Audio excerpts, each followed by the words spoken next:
Salut toi, bienvenue sur Moodop. Moi c'est Khalida et ici on parle développement personnel, santé mentale, bien-être, tout ce qu'on devrait apprendre à l'école, mais qu'on découvre souvent seul, un peu tard et parfois dans la douleur. Retrouvons-nous un dimanche sur deux pour t'inspirer et t'aider à avancer à ton rythme. Parce que ta santé mentale mérite toute ton attention et parce que t'as le droit de rayonner sans te cramer les ailes. Allez, c'est parti!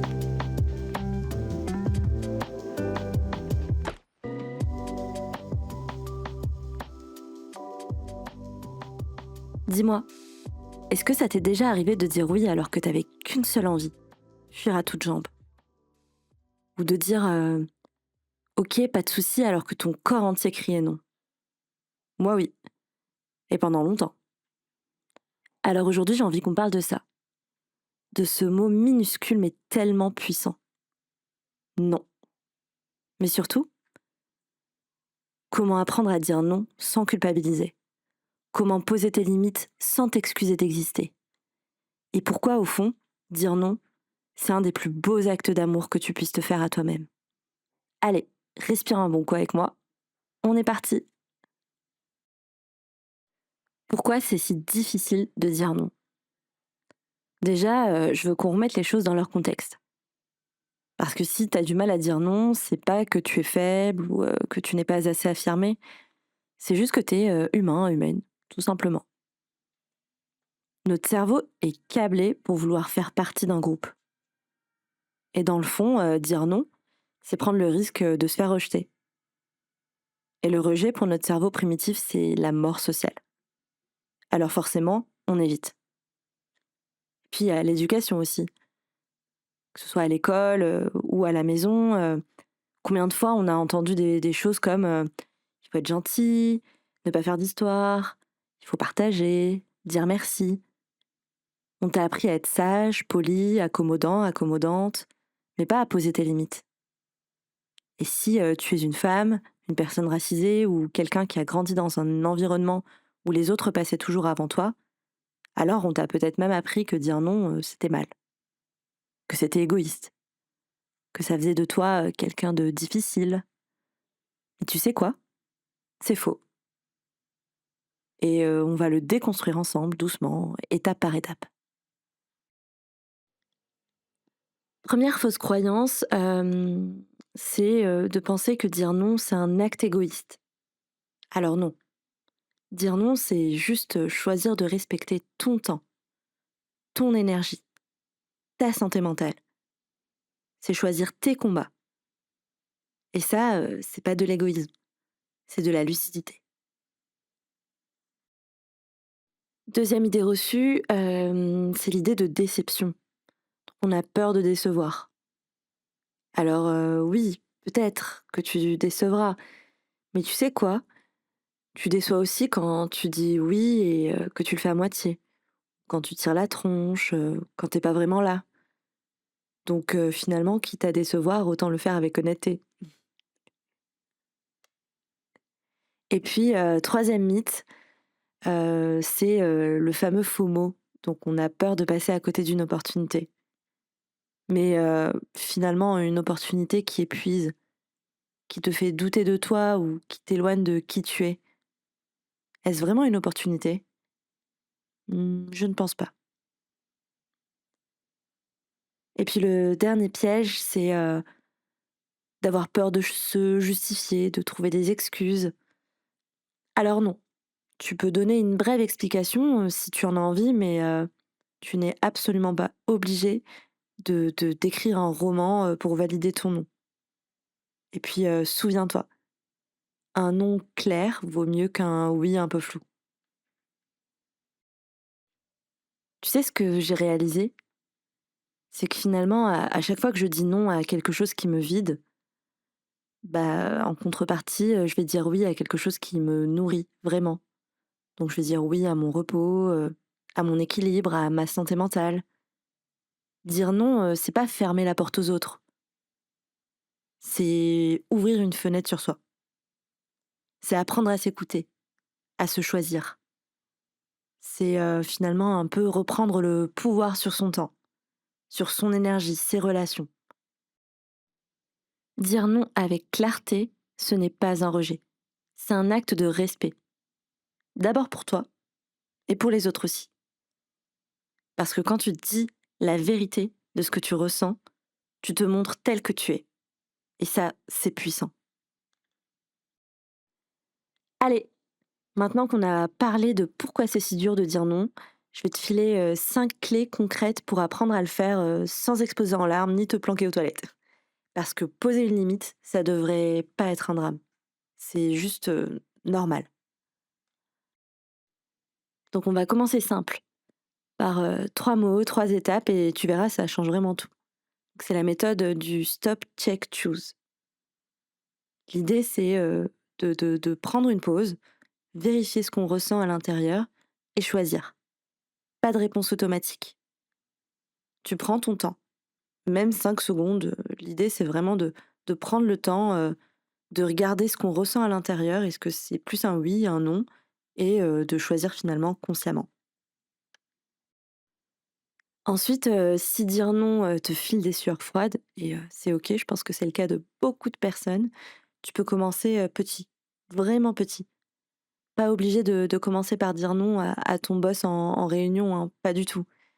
Mais là, ce dont je veux te parler, c'est le micro-non.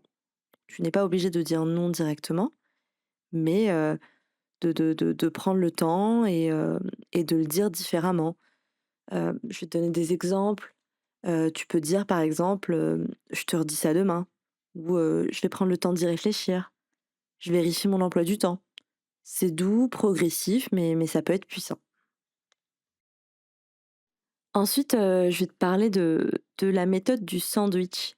Donc celui-ci, je pense que tu le connais peut-être.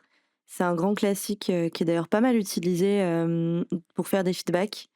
Mais l'idée, c'est absolument pas de manipuler, mais c'est de dire non avec un peu de tact. Donc tu commences par un truc sympa, tu places ton nom et tu termines par une ouverture. Par exemple, «Merci de penser à moi, ça me touche, mais je peux pas m'en charger cette semaine. En revanche, je peux te recommander quelqu'un si tu veux». Tu vois, c'est clair, respectueux et tu ne t'oublies pas. Et là, on passe à une technique un peu plus musclée, mais hyper efficace. Pour les moments justement où tu es face à des personnes qui vont insister, où on te pousse. Tu sais, c'est cette technique du disque rayé où tu répètes exactement la même phrase, encore et encore, avec le même ton, le même calme, comme un disque rayé. Pour te donner un exemple, donc si quelqu'un insiste, pour te voir, tel jour, tu peux dire: «Bah écoute, non, je ne suis pas disponible ce jour-là. Je comprends, mais je ne suis pas disponible. Je ne suis pas disponible». Répéter le fait que tu n'es pas disponible, encore et encore, tu tiens bon, sans te justifier, et ça finira par passer. Et la dernière clé, donc c'est ma préférée, c'est la question miroir, parce qu'elle est super simple et qu'elle permet finalement en 3 secondes de tout remettre en place. Donc l'idée, c'est avant de dire oui à quelqu'un, pose-toi cette question toute simple. Si c'était un ou une amie à ma place, je lui conseillerais quoi? Souvent, on accepte des choses qu'on ne conseillerait jamais à nos potes. Tu leur dirais de se reposer, de dire non, de ralentir. Alors fais-toi la même faveur. Applique-toi la bienveillance que tu offres aux autres. Je t'ai préparé 3 exemples concrets pour t'aider à trouver les bons mots dans des situations du quotidien. Premier exemple, et je pense que tu connais bien, donc tu as une journée de dingue, tu as juste envie de rentrer, prendre une douche et t'écrouler dans ton lit. Et là, message d'un ou une amie, et on sort ce soir. Alors tu l'aimes, hein, tu l'aimes beaucoup cette personne et tu as envie de dire oui, mais ton corps, lui, il hurle non. Alors tu réponds un truc simple, honnête, sans culpabiliser. Écoute, franchement, j'adorerais, mais j'ai besoin de me reposer ce soir. On se fait un café dans la semaine? Enfin, tu vois un peu l'idée. Tu dis pas non à la personne, tu dis non à ce moment-là. Et tu ouvres une autre porte.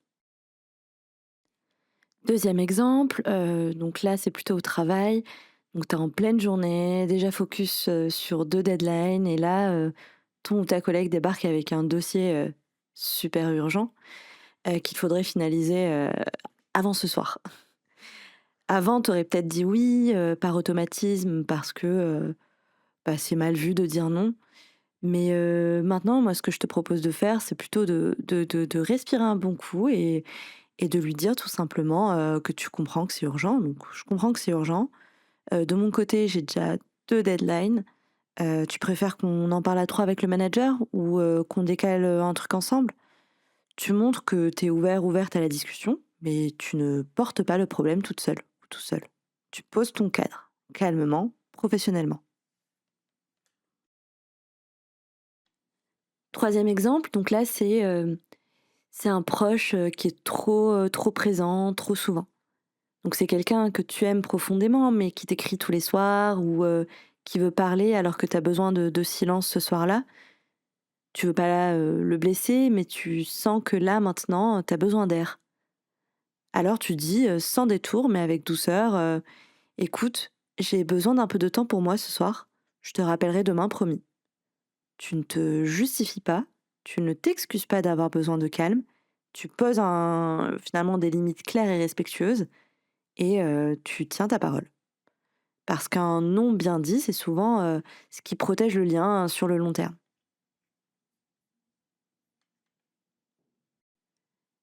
De mon côté, j'ai longtemps dit oui à tout, particulièrement au travail.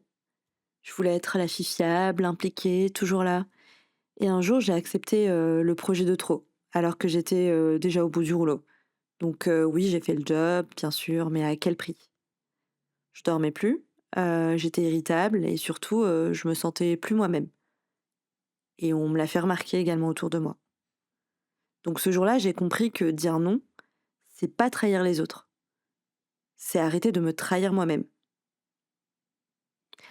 Et d'ailleurs, j'aurais peut-être dû en parler dans les outils, mais dans mon ancien poste, mon ancienne entreprise, on avait, un petit canal, Slack, qu'on avait appelé carrément «non», donc «non» en majuscule.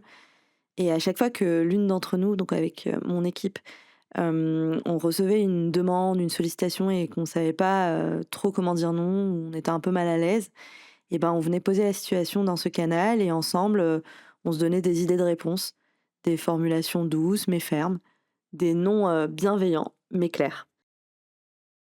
C'était devenu un petit espace de résistance joyeuse, un endroit où on s'entraidait, à se respecter finalement. Et franchement, ça changeait tout.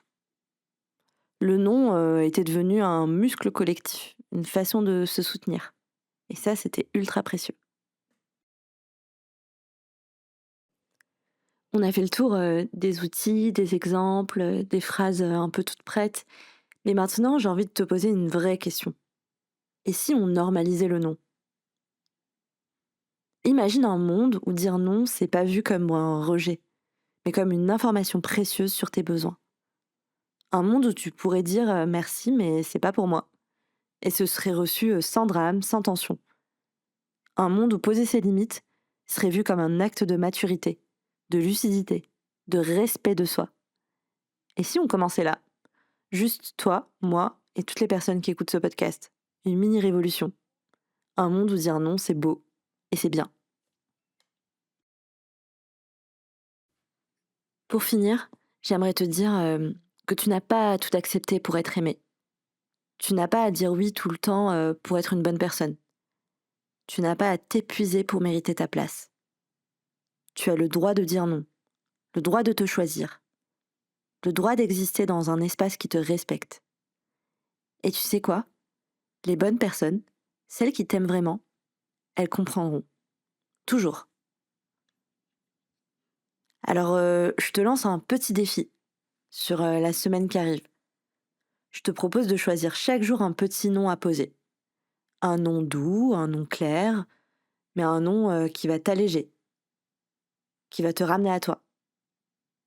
Observe un peu comment tu te sens, note-le si tu veux. C'est comme un muscle à réveiller. Et je te jure, tu vas y prendre goût.